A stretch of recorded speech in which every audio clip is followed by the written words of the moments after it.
Sinabi naman ho ng NBI na handa silang umalalay dito po sa Philippine National Police sakaling humingi ng tulong para nga humaresolba yung kaso at makamit ng mga pamilya ng biktima ang hustisya sa missing Sabongero case.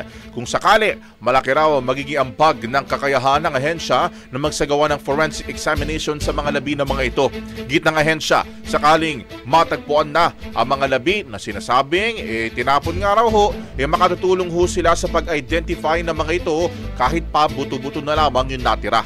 Sa ngayon, PNP nga ho yung nangunguna at may hawak sa kaso ng missing Sabongeros noong 2021 hanggang 2022. Habang nagsasagawa na rin naman ang investigasyon ng NAPOLCOM sa alegasyong may sangkot daw na mga pulis, mga kabrigada. At gayon din ang DOJ para naman sa mga sangkot na individual gaya ng aho ng gaming tycoon na si Atong Ang at yung aktres na si Gretchen Pareto. Brigada Balita Nationwide. Ang bahaging ito ay hatid sa atin ng Guard C Plus with Zinc Capsule. Always protektado ang kalusugan.